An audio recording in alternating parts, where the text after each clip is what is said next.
الحمد لله الذي أنزل القرآن هدى للناس وبينات من الهدى والفرقان. أشهد أن لا إله إلا الله وحده لا شريك له، وأشهد أن سيدنا ونبينا محمدا عبده ورسوله. اللهم صل وسلم وبارك على سيدنا ومولانا محمد وعلى آله وأصحابه أجمعين. أما بعد فيا أيها المسلمون رحمكم الله، أوصيكم وإياي بتقوى الله وطاعته لعلكم تفلحون. قال الله تعالى في كتابه العزيز الكريم وهو أصدق القائلين: أعوذ بالله من الشيطان الرجيم، بسم الله الرحمن الرحيم. يا أيها الذين آمنوا اتقوا الله حق تقاته ولا تموتن إلا وأنتم مسلمون. وقال تعالى في آية أخرى: يا أيها الذين آمنوا اتقوا الله وقولوا قولا سديدا يصلح لكم أعمالكم ويغفر لكم ذنوبكم ومن يطع الله ورسوله فقد فاز فوزا عظيما.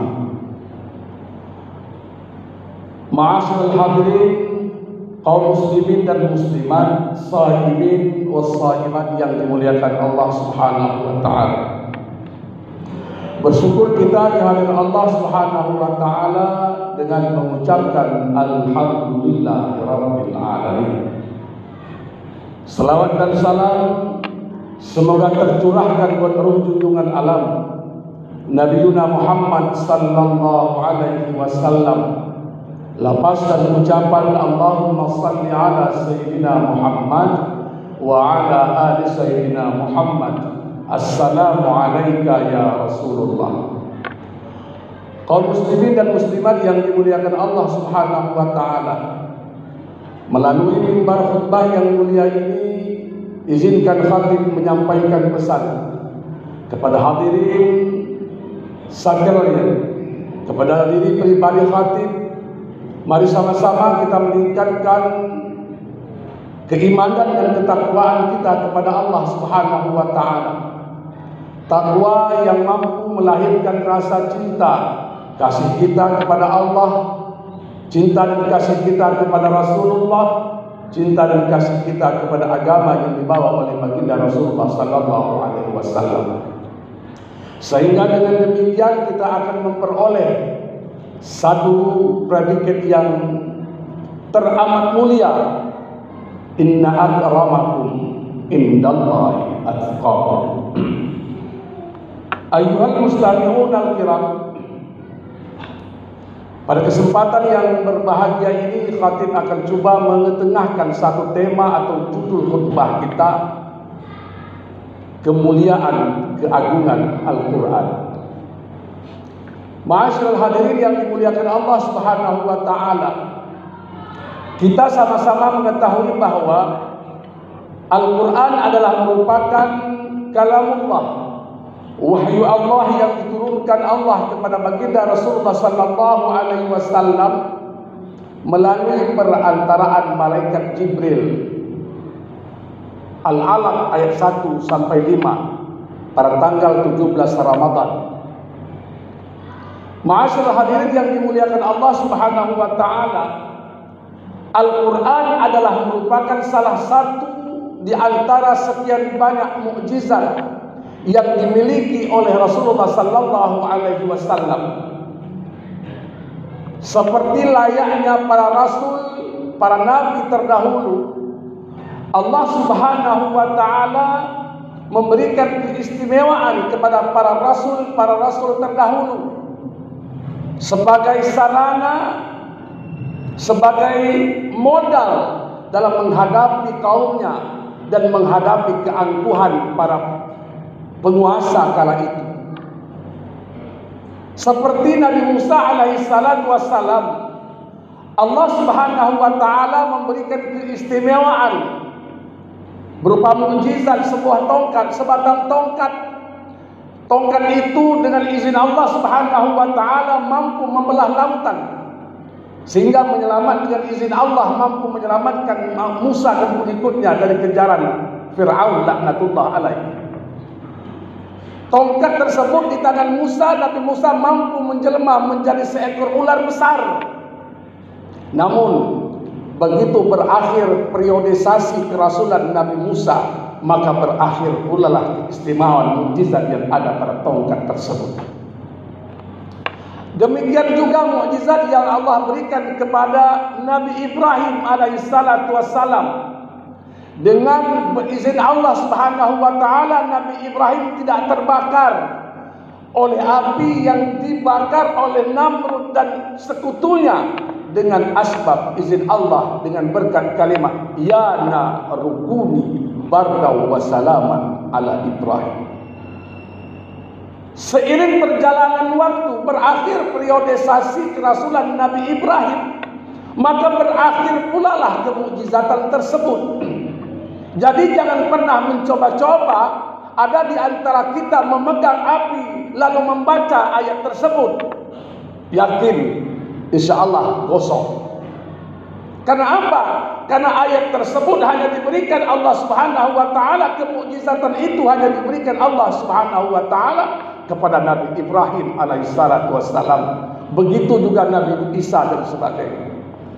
Namun Allah Subhanahu wa taala memberikan Al-Qur'an sebagai salah satu mukjizat Rasulullah, bahkan mukjizat terbesar Rasulullah sallallahu alaihi wasallam sampai detik ini dan sampai hari ini, bahkan sampai berakhir kehidupan di dunia ini. Kemukjizatan Al-Quran mampu kita pertahankan dan mampu dipertahankan. Karena apa? Allah Subhanahu wa taala sendiri mengatakan, inna nahnu nazzalna dzikra wa inna lahu lahafizun.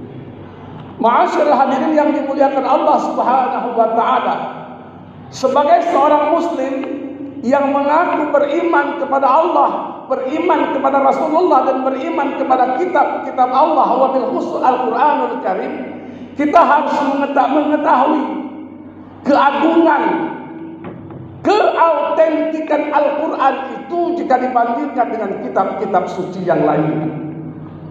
Ma'asyiral hadirin yang dimuliakan Allah Subhanahu wa taala, Al-Quran itu diturunkan dalam bahasa Arab, Lughatul Arabiyah, diturunkan Allah melalui perantaraan malaikat Jibril, diterima Rasulullah yang juga orang Arab, diterima di gua Hira juga di bumi Arab.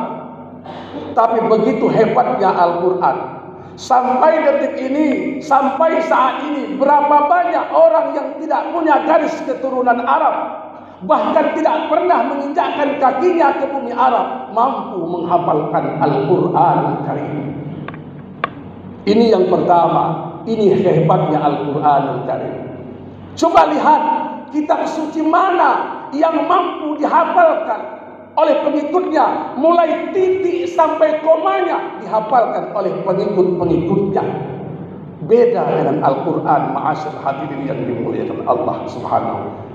Ada anak-anak cucu kita yang tidak punya garis keturunan Arab sama sekali. Silsilahnya tidak terhubung dengan Arab, orang Arab, tidak pernah menginjakkan kakinya ke bumi Arab, tapi hafal Al-Quranul Karim. Itu hebatnya Al-Quran. Ini pertama, dan ini harus kita yakini. Sehingga apa? Kita sebagai seorang muslim bangga dengan kitab suci Al-Quran itu sendiri. Ma'asyiral hadirin yang dimuliakan Allah Subhanahu wa taala, yang kedua, hebatnya Al-Quran jika dibandingkan dengan kitab-kitab suci yang lain. Al-Quran itu cocok dibaca siapa saja. Mau profesor baca Al-Quran cocok, mau konglomerat baca Al-Quran mantap, mau rakyat biasa baca Al-Quran cocok, mau anak kecil baca Al-Quran cocok. remaja, orang tua baca Al-Quran juga cocok. Tidak ada satupun buku di dunia ini, siapapun pengarangnya, cocok dibaca dalam semua golongan usia.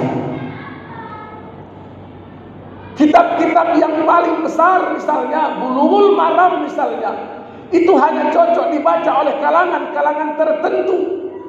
Tapi tatkala kita berikan kepada anak-anak, mereka akan geleng-geleng kepala. Kenapa? Karena mereka tidak memahami isinya. Ma'asyiral hadirin yang dimuliakan Allah Subhanahu wa taala, itu yang kedua. Yang ketiga, Al-Quran itu mampu cocok dibaca dalam setiap kondisi. Orang bergembira dibacakan Al-Quran sesuai, cocok dia. Ada orang walimatul urus, walimatul khitan, walimatul aqiqah, dibacakan Al-Quran, cocok. Ada orang meninggal dunia, ada orang tertimpa musibah, dibacakan Al-Quranul Karim, juga cocok. Coba cari di kolong langit ini, di bumi ini, satu syair, satu kitab yang mampu dan cocok dibaca dalam situasi dan kondisi yang sama, yang berbeda. Tidak ada. Tapi Al-Quran, subhanallah, maha suci Allah. Allah telah menjanjikan, inna nahnu nazzalna dzikra wa inna lahu lahafizun. Ma'asyiral hadirin yang dimuliakan Allah Subhanahu wa taala. Ini harus, sebagai seorang muslim, kita harus tahu persis. Sehingga apa? Kita bangga dengan kitab suci Al-Qur'anul Karim. Jangan sampai kita mengaku beriman kepada Allah, beriman kepada kitab-kitab Allah, tapi kita tidak bangga dengan Al-Qur'anul Karim. Ma'asyiral hadirin yang dimuliakan Allah Subhanahu wa taala. Al-Quranul Karim bukan hanya sebagai kitab suci, tapi Al-Quranul Karim diturunkan Allah Subhanahu wa taala kepada baginda Rasulullah sallallahu alaihi wasallam pertama sebagai petunjuk. Zalikal kitabul la raiba fi hudan lil muttaqin, sebagai petunjuk bagi orang-orang yang bertakwa. Ma'asyiral hadirin yang dimuliakan Allah Subhanahu wa taala, siapapun kita, apapun profesi kita, kita butuh petunjuk dalam kehidupan ini. Dalam kehidupan nyata ini kita butuh petunjuk. Tatkala kita membeli obat di apotek, kita akan baca resepnya sebagai petunjuk agar obat yang kita makan tidak salah makan. Petunjuk. Tatkala kita membeli perangkat elektronik, kita butuh petunjuk agar apa? Agar perangkat elektronik yang kita beli tidak salah dalam penggunaannya. Seorang nahoda misalnya berlayar di laut lepas, butuh petunjuk navigasi, paling tidak kompas. Agar apa? Agar pelayarannya, agar haluan kapalnya sesuai tempat yang ia tuju. Pengguna jalan raya misalnya butuh petunjuk, rambu-rambu lintas dan sebagainya, Google Map dan sebagainya. Agar apa? Agar perjalanan lancar dan sampai kepada tujuan. Ma'asyiral hadirin yang dimuliakan Allah Subhanahu wa taala, perjalanan kita, matlamat tujuan seorang muslim adalah surganya Allah Subhanahu wa taala. Pilihan kita cuma dua, surga atau neraka. Nah, untuk menentukan jalan kita tepat sasaran, maka Allah Subhanahu wa taala menyediakan kita Al-Qur'anul Karim sebagai petunjuk bagi kita. Oleh karena itu, ma'asyiral hadirin yang dimuliakan Allah Subhanahu wa taala, mari sama-sama kita kembali kepada Al-Qur'an. Karena Rasulullah sallallahu alaihi wasallam sendiri mengatakan, taraktu fikum amrayna ma in tamassaktum bihima lan tadillu abada. Aku tinggalkan kepada kalian umatku dua pusaka agung. Apabila kalian berpegang teguh pada keduanya, lan tadillu abada. Rasulullah menjanjikan kita tidak akan sesat untuk selamanya. Apa dua pusaka agung itu? Al-Quran dan hadis. Ma'asyiral hadirin yang dimuliakan Allah Subhanahu wa taala. Ini barangkali khutbah singkat kita pada kesempatan yang berbahagia ini. Mudah-mudahan bermanfaat bagi kita semua. Barakallahu li wa lakum bil Qur'anil azim. Wa nafa'ani wa iyyakum bima fihi minal ayati wa dzikril hakim. Wa taqabbal minni wa minkum tilawatahu. Innahu huwal